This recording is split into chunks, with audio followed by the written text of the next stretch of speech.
Il est 8h33 et vous êtes bien sur RMC et BFM TV. Bonjour Éric Piolle. Bonjour. Merci d'être dans ce studio. Habituellement, vous êtes à Grenoble. Vous êtes le maire Europe Écologie Les Verts de Grenoble. Merci de venir répondre à mes questions. On va parler des ZFE. Vous maintenez, vous, à Grenoble, alors que le gouvernement dit depuis hier qu'on peut peut-être repousser, en tout cas atténuer les ZFE. Vous allez y revenir, mais je voudrais qu'on parle des émeutes, bien sûr, parce que Grenoble fait partie des villes qui ont été très touchées. Vous avez d'ailleurs fait partie des maires qui ont été reçus par Emmanuel Macron pour tenter de comprendre ce qui s'était passé et de construire la suite.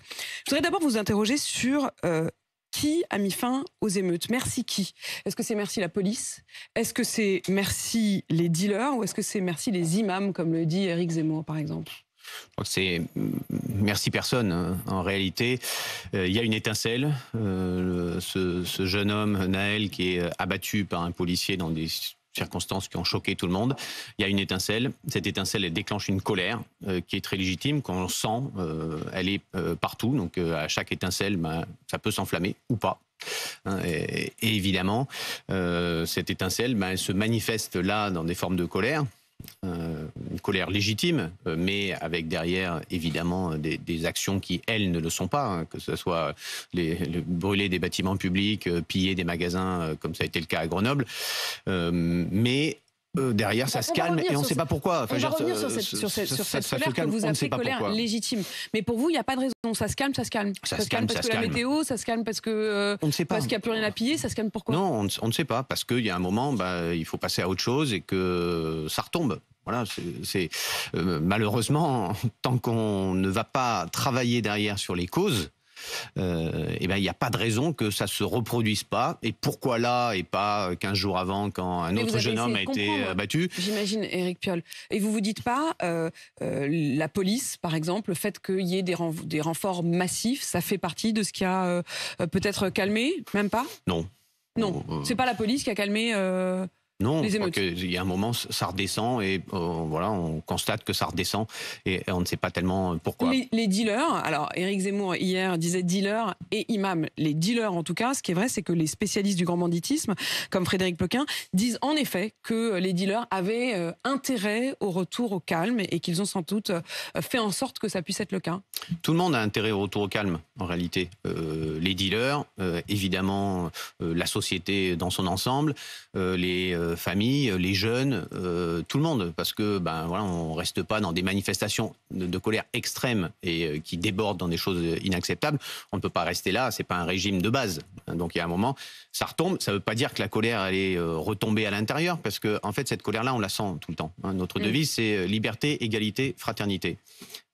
La liberté, pour ces 5 millions d'habitants des quartiers populaires, c'est dans les 1300 qui sont classés quartiers populaires de politique de la ville. Ça veut dire ces 1300 quartiers où il y a 50%, plus de 50% de taux de pauvreté. C'est comme ça qu'ils sont classés. Ça veut dire que là, c'est plus d'une personne sur deux qui est en situation de pauvreté. Dans le reste de la France, c'est-à-dire en dehors de ces quartiers populaires, ça veut dire que c'est moins d'une personne sur 10. Donc vous vous rendez compte, une personne sur deux, moins d'une personne sur 10. C'est pour ça que vous appelez ça une colère légitime. Évidemment, il y a une colère sociale. Jacques Chirac, pour reprendre, peut-être que c'est l'occasion de reprendre quelques mots de personnes qui ne sont pas de mon bord politique, avait parlé en 1995 d'une fracture sociale. Elle est là. Et la liberté, c'est une atteinte à la liberté parce qu'il n'y a même pas de liberté de circuler pour un grand nombre d'habitants de ces quartiers. L'égalité, clairement pas. Vous voyez bien les disparités on aimerait que l'école les résolve, mais l'école ne peut pas tout résoudre.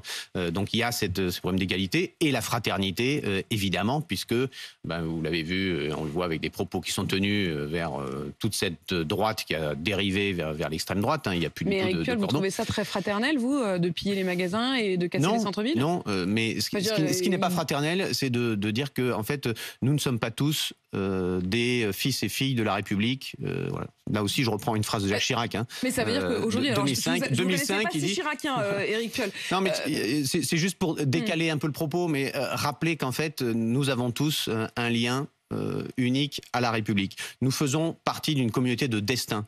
Il n'y en a pas qui vont disparaître. Il n'y a pas une partie qui va disparaître. Mais ça, est-ce que c'est pas plutôt à ceux qui, en quelque sorte, s'en sont pris, y compris au symbole de la République, puisque ce sont non seulement des magasins qui ont été pillés, je crois qu'il y a une 50aine de magasins chez vous à Grenoble magasins pillés qui ont été pillés. il y a des mairies, il y a des symboles de la République qui ont été atteints. Est-ce que ça, c'est pas le signal aussi qu'il y a un refus de cette... Il n'y a pas un refus, il y a un sentiment de rejet. Il y a un sentiment de dire, nous, en fait, nous ne nous sentons pas reconnus à notre place. C'est justifié pour vous, en quelque sorte? Les émeutes, les pillages ne sont absolument pas justifiés. Jamais personne ne dira cela. Mais ce sentiment d'être des citoyens de deuxième classe, de ne pas avoir la liberté de circuler partout, de ne pas pouvoir accéder aux mêmes études que les autres, que quand on arrive à y accéder, parce que certains y arrivent, il y a encore de la discrimination dans l'emploi, de ne pas pouvoir partir en vacances. Sur le Français sur 2 qui ne part pas en vacances, il y en a beaucoup dans ces milieux-là qui vont vivre des périodes de canicule de plus en plus fortes. Le fait de... tout ça, c'est qu'on vous regarde bizarre dans la rue. On vous regarde bizarrement dans la rue, ça veut dire quoi ça évidemment, si je cours moi dans la rue, on va croire que je vais choper mon bus. Voilà. Si c'est un jeune qui n'a pas la peau blanche, encore faudrait-il quel est le degré de peau blanche, et on va croire que tiens, il a volé quelque chose ou il s'enfuit de quelque chose. C'est ça aujourd'hui aussi notre réalité. Ils sont victimes de quoi, aussi de délits de faciès. Il y a un délit de faciès comme il y avait quand j'étais petit moi dans mon sud-ouest natal pour les Portugais et les Espagnols. Il y avait un délit de faciès et un délit sur aussi des rejets sur la consonance des noms. Si je vous écoute, est-ce que vous êtes en train de dire que la société française est raciste? Il y a toujours eu du racisme. Oui, la société française est raciste. Il y a toujours eu du racisme. La société française est raciste. On l'est tous un petit peu. On a tous un rapport à la différence, à l'altérité. Donc si ça se travaille pas, si on ne travaille pas de la curiosité, si on ne travaille pas du vivre ensemble, si on ne se reconnaît pas chacun, évidemment que ça crée des murs. Il y a 40 ans, dans certains bars de Grenoble, c'était écrit « ni chien ni rital ». Ni chien ni rital, c'était ça. Le racisme, il ciblait à l'époque les Italiens. Aujourd'hui, à Grenoble, si vous avez un nom italien ou un prénom de consonance italienne, ça passe totalement inaperçu. J'ai pas le souvenir que les rital, comme vous dites, aient mis le feu. Ils vivaient relégués. Ils tenaient, en tout cas à Grenoble, de l'activité délinquance, des mafias. Ils tenaient un peu de deal, un peu de jeu, un peu de prostitution. Il y a eu ça aussi. C'était le grand banditisme. Il y a eu cela aussi. Voilà. Bon, donc la société française. Donc si je vous demande si la police est raciste, vous allez me dire que oui. La société est raciste, donc la police l'est forcément aussi. C'est pour ça que moi, ce ciblage. Enfin, nous avons un vrai problème avec ce que nous avons demandé à notre police depuis 20 ans. Clairement, c'est une police d'intervention. Est-ce que les ordres qui lui ont été donnés ou les missions qui lui ont été assignées? Oui. Effectivement, les missions qui lui ont été assignées, c'est une police d'intervention. Maintenant, si vous voyez des policiers dans la rue, vous vous dites « Ah, je suis pas au bon endroit ». Alors, si vous n'êtes pas blanc, vous dites « Bon, qu'est-ce qui va se passer? Est-ce que je vais me faire contrôler ?» Si même plein de jeunes qui sont totalement blancs, plein de personnes adultes se disent, s'ils voient de la police, ça veut dire qu'il est en train de se passer quelque chose et que je suis pas au bon endroit. Ils sont pas en train de se dire « Tiens, je suis en sécurité parce que je vois des policiers déambuler ». Donc là, nous avons quelque chose sur les missions que nous avons demandées. Les conditions de travail, du coup, sont extrêmement difficiles. Les conditions de travail des policiers. Comment on leur demande notamment d'aller couper la mer avec la petite cuillère pour lutter contre le deal. Il y a quand même une urgence là. C'était effectivement de rétablir l'ordre. C'est-à-dire que quand je vous ai demandé est-ce qu'il a rétabli l'ordre, vous dites non, c'est pas la police. Enfin, c'est quand même un peu la police.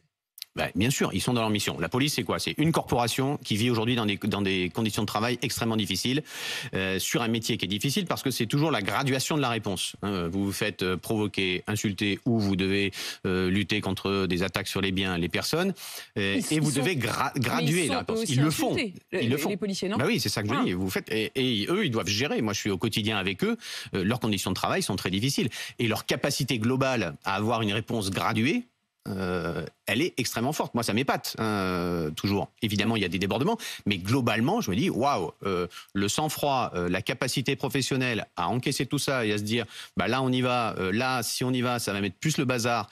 C'est ça, aujourd'hui, notre police. C'est une corporation. Donc, vous les trouvez plutôt fins, eux, dans leur manière de faire. Pour l'immense majorité, oui, c'est un métier difficile, avec des gens qui sont, qui pensent, effectivement, quelle réponse graduée. Si Éric Piolle était au pouvoir, vous aviez d'ailleurs été candidat à la primaire écolo. Donc, je me suis posé ces questions-là, bien sûr. Vous vous êtes dit, posé ces questions-là. Qu'est-ce que je fais? Je serai chef de la police et de la gendarmerie. Je me suis posé ces questions-là, bien sûr. Et vous feriez quoi? Quelle différence avec la manière de faire aujourd'hui? Une question pour renforcer la formation, qui a été squeezée par Nicolas Sarkozy. Bernard Cazeneuve avait essayé d'en remettre un petit peu plus, mais il y a évidemment un enjeu de formation. Il y a un enjeu de quelle mission on leur demande. Aujourd'hui, si on regarde les attaques de biens et de personnes, nous voyons bien que les violences, une grande partie des violences sont des violences sur les femmes, dans l'espace privé, sont les violences sur les enfants. Pourquoi est-ce qu'on leur demande de faire que le deal? Et pourquoi que les vendeurs de deal et pas les consommateurs? On ne peut pas non plus leur dire de ne pas faire le deal. Non, mais je dis juste que on leur demande de faire que ça. Donc ils passent leur journée à aller écoper la mer à la petite cuillère. Donc ils reviennent avec un seau d'eau en disant regardez, on a bien bossé, il y a un seau d'eau. Après la justice le prend, elle vide la moitié du seau d'eau. Elle dit bon, les autres ils disent pourquoi vous avez fait? Et moi en tant que maire, je regarde le niveau de la mer. Je dis le niveau de la mer il n'a pas baissé. Il y a toujours autant de dealers, toujours autant de vendeurs, toujours autant d'impact pour les habitants qui vivent sur les lieux de deal. Et il pourrait faire autre chose. On pourrait dire là la crise d'autoritarisme du président qui dit c'est la faute des parents. Réflexion sur est-ce qu'il faut toucher à nouveau aux allocations familiales. On pourrait dire plutôt que de cibler les vendeurs, on pourrait dire ciblons les consommateurs.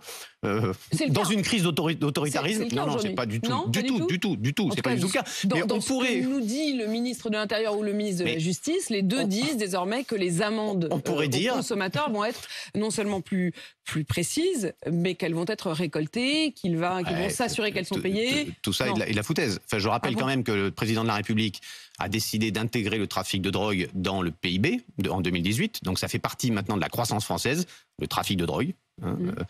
Nous sommes en situation d'échec sur la santé. Nous avons le record d'Europe des mineurs qui se droguent, avec des conséquences pour leur cerveau. Mais faire des amendes aux consommateurs de drogue, c'est une bonne chose ou pas? J'ai pas compris. Oui, il faut faire de la prévention, mais on pourrait dire par rapport à cette crise d'autoritarisme sur les parents, en disant sanctionnons les parents des dealers, des enfants qui sont dans les émeutes notamment. On pourrait dire sanctionnons tous les parents dont les enfants fument. Vous allez trouver une autre population. Et pourquoi pas? Moi, je suis pour la légalisation du trafic de cannabis parce que, en réalité, c'est une situation d'échec en matière de santé, en matière financière, en matière d'image de la République. C'est un échec total. Il y a un moment, quand on se plante sur tout, il faut se remettre en cause. Je vous trouve assez fataliste. Non, je suis pas fataliste. Je suis pragmatique en regardant quel est notre projet de société. Aujourd'hui, ce que je vois, c'est que on n'y arrive pas, donc on lâche l'affaire. Non, c'est pas qu'on n'y arrive pas, c'est que personne n'a jamais réussi, en fait, à éradiquer quelque chose qui est maintenant une pratique pour 30% de la population. Donc, en fait, je dis, pourquoi cibler toujours les vendeurs et pas les consommateurs? Pourquoi dire, on va sanctionner tous les parents des enfants qui fument, et là, on va sanctionner tous les enfants des CSP+. Vous le dites de manière très théorique, j'ai envie de dire, pourquoi allez-y? Parce que, moi, personnellement, je pense qu'il faut légaliser le cannabis. Je pense comme Arnaud Robinet, maire de Reims, DLR, je pense comme les 20% maintenant des États américains qui l'ont fait, je pense comme le Portugal, je pense que nous plantons. Nous avons la loi d'Europe la plus répressive, et c'est un échec en matière de santé. Moi, ça m'inquiète que les gens se droguent, en fait, même pour des questions récréatives. Je trouve qu'il y a un problème. Nous sommes en échec. Vous êtes souvent assez paradoxal. C'est comme sur cette histoire de jours fériés. Je me souviens vous avoir reçu sur RMC lorsque vous aviez proposé qu'on supprime un certain nombre de jours fériés religieux. Et en même temps, dans le même temps, vous me disiez que vous alliez à la messe. Là, vous nous dites, je suis hyper angoissé que les gens fument, y compris pour des raisons récréatives, là où un certain nombre d'écolos disent, non, au contraire, c'est très bien, il n'y a pas de problème. Mais par contre, vous êtes pour légaliser. Oui. Mais je ne vois pas en quoi c'est paradoxal. On revient sur les jours fériés. Les jours fériés, ce que je dis, c'est rien de plus que ce que disait la commission Stasi en 2004. Je dis aujourd'hui, dans nos jours fériés, nous n'avons que des jours fériés. Il y a ceux de la République et il y a des jours fériés chrétiens. Il y en a qui n'en sont même plus, qui ne sont pas des fêtes chrétiennes. Le lundi de Pâques, c'est pas une fête chrétienne. Le lundi de Pentecôte, ce n'est pas une fête chrétienne. C'est la récupération d'un jour de fête chrétienne. Oui, c'est la récupération. Pourquoi? Parce qu'à l'époque, il y avait tellement de baptêmes et tellement de communions qu'en fait, on avait les bras en croix le lendemain et qu'on ne pouvait pas aller travailler parce qu'on avait trop mangé et trop bu. C'est plus trop le cas. Il n'y a plus trop de communions massives, de confirmations massives. Il reste 8000 prêtres en France. Il y en avait 40 000 quand moi je suis rentré à l'école primaire. Donc je peux juste dire, déjà ces 2 jours, enlevons-les, donnons, comme l'avait proposé la commission Stasi, la capacité aux juifs, aux musulmans, à ceux qui ont d'autres spiritualités, de prendre un jour férié quand c'est important pour eux, pour leur spiritualité. Ne faisons pas disparaître la spiritualité de la société française. Je pense que c'est important. La laïcité, c'est pas ça. C'est qu'on vous attendait pas forcément là-dessus. Quand vous nous dites que pour vous, la spiritualité est quelque chose de très important dans la société. Et vous-même, vous m'aviez dit, je suis pas croyant, mais je suis pratiquant. Je rappelle les mots que vous aviez dit. Vous avez dit, je ne crois pas forcément, mais je vais à la messe tous les dimanches. pas tous les dimanches, mais j'y vais une fois par mois. Donc, d'un point de vue technique aujourd'hui, pour l'Église catholique, je suis considéré comme pratiquant parce qu'une fois par mois, c'est effectivement... Éric Piolle, maire de Grenoble, je voudrais quand même revenir sur ces nuits d'émeute avec aussi un mot. Alors, justement, pour vivre ensemble, il faut peut-être aussi savoir de quoi on parle et de qui on parle. Il y a eu toute cette polémique sur Matteo et Kevin, ça c'est ce que nous dit Darmanin. Darmanin nous dit, mais il y a beaucoup de Matteo et de Kevin parmi les émeutiers. Éric Zemmour, qui était à votre même micro hier matin, disait non, il y a une grande majorité de Mohamed. Vous, à Grenoble, vous avez été aux côtés des policiers, vous avez vu ce qui s'est passé. Est-ce que vous pouvez donner des faits? Est-ce que vous pouvez nous dire? Est-ce que vous avez parlé avec l'hôtel de la justice, avec l'hôtel de police? Qui sont les émeutiers? J'étais sur place. Moi, j'ai passé la nuit sur place. Donc, j'étais au milieu. C'était un tout petit périmètre de 4 rues. Et j'étais au milieu des policiers et des gendarmes qui étaient là en renfort. Vous dites d'ailleurs, je me suis retrouvé au milieu des gens qui cassaient des magasins devant moi, complètement impuissant. Oui. Impuissant, j'ai appelé le préfet pour dire attention, là c'est une bijouterie, il faut envoyer des moyens.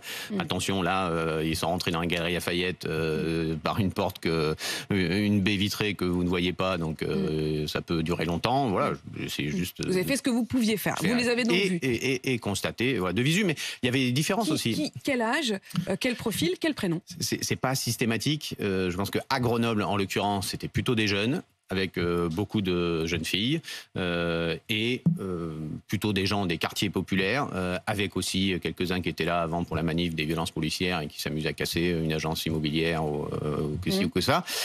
Bon, voilà, mais je sais que mon voisin de la ville d'à côté, Chirol, c'était un autre environnement, des jeunes un peu plus âgés, pas de filles. Donc je pense pas qu'on puisse réduire ce qui s'est passé. Je reviens une minute, vous me dites que je suis paradoxal. Je crois aujourd'hui qu'en fait la société française est branlante sur ces textes. Moi, je crois que les textes fondamentaux de la République sont majeurs. La loi de 1905, c'est majeur. La Constitution, c'est majeur. Le texte du CNR, du Conseil national de la résistance, pour moi c'est majeur. C'est des textes que j'ai toujours avec moi dans mon cahier. Et donc c'est ça mon pilier. Et donc évidemment dans un monde, chacun en fait une lecture différente. Je vais vous donner l'exemple du Conseil d'État. Le Conseil d'État qui récemment a fini par décider que les hijabeuses ne pourraient pas participer au match de foot, qu'on ne pourrait pas jouer au match de foot avec. Ça a été très attendu comme décision. On sait que sur cette question-là, vous êtes vous-même plutôt du côté des hijabeuses. Vous avez défendu aussi le port du burkini. Les hijabeuses, elles étaient venues d'ailleurs à Grenoble vous prendre à partie. Le Conseil d'État, c'est pas la loi. Le Conseil d'État aujourd'hui, vous n'auriez pas pris la même décision que le Conseil d'État. Pourtant, il se réfère au même texte que vous. Oui, aujourd'hui, le Conseil d'État, sur ces questions-là, effectivement, on sent qu'il évolue avec l'amicale pression du gouvernement. Là où en 2016 encore... Vous estimez que le Conseil d'État n'a pas pris sa décision de manière indépendante? Bon, ils ont eux-mêmes dénoncé les pressions. Donc là-dessus, ils se sont exprimés pour dire ça suffit les pressions. Mais ils n'ont pas précisé. Est-ce que ce n'est pas des pressions des deux côtés? C'est pas ça que j'ai l'impression que je l'ai compris. Mais en tout cas, je crois que ces textes fondamentaux, pour moi, sont essentiels. Voilà. Et donc, il faut en débattre plutôt que de rentrer dans une ligne de fracture. Voilà. Et sur la question des émeutes, revenons-y, puisqu'on digresse un petit peu. Parce que je vais parler des ZFE. Oui, mais là-dessus, je pense qu'il faut revenir aussi. C'est les 40 ans du rapport du Bedou. Maire de Grenoble, 83, il sort le premier rapport de la politique de la ville. Il dit quoi? Reconnaissons que ces quartiers populaires, ils ont un caractère populaire. Ce que je vous disais, plus de 50% de pauvreté. 2, travaillons à la fois de façon transversale, c'est-à-dire sortez des silos administratifs, et de façon intégrée, c'est-à-dire travaillons sur les causes, pas que sur les symptômes, sinon on n'a aucune chance de réussir. 3, acceptons que, parce qu'il y a de la pauvreté, on donne plus, là, on met plus de moyens. Ça ne fait pas disparaître le droit commun, ce qu'on a fait, mais on donne plus. Voilà. Pour compenser... 4, on s'appuie sur les compétences des gens, les aspirations. Ces habitants, ils ont des compétences, des aspirations, des rêves, et donc il faut les accompagner là-dessus. Nous avons besoin, la France a besoin de cette richesse-là. 5, quand on fait de la rénovation urbaine, quand on fait des politiques urbaines, il faut aussi faire des politiques sociales. Et ce que je proposais, mettre 10% des financements de l'ANRU sur le développement social des quartiers. L'ANRU, c'est la rénovation urbaine. Revenons aux bases. Ça ne mangerait pas de pain plutôt que de faire des polémiques à n'en plus finir. Éric Piolle, un mot quand même sur les ZFE, parce que vous êtes en pointe là-dessus. Et il y a eu cette journée de lundi où, du côté de Grenoble, vous avez appliqué, étendu les ZFE aux voitures des particuliers, alors que jusqu'à présent, c'était pour les professionnels. Et le même jour, on a le gouvernement qui a dit non, en fait, c'est pas nécessaire. Vous pouvez attendre encore un peu parce que la qualité de l'air s'est améliorée, donc pas d'obligation aux ZFE. Pourquoi vous vous acharnez si le gouvernement dit que c'est plus nécessaire? Parce que la santé de nos habitants, l'asthme des enfants, les cocktails qui font que les allergies touchent de plus en plus de monde, la santé, elle s'en fout des seuils réglementaires. Elle s'en fout. Les normes européennes, en plus, on sait déjà qu'elles vont bouger puisque l'Organisation mondiale de la santé nous dit que, en fait, l'impact de la pollution est beaucoup plus important. Donc vous tiendrez le calendrier, vous tiendrez les obligations. Nous verrons parce qu'il y a une question de moyens quand même associés. S'il n'y a plus les moyens associés, c'est compliqué d'avancer. Sur la qualité de l'air, ce que je voudrais dire, c'est les choses s'améliorent. C'est plutôt positif quand même. À Grenoble, sur 10 ans, c'est entre 30 et 50%.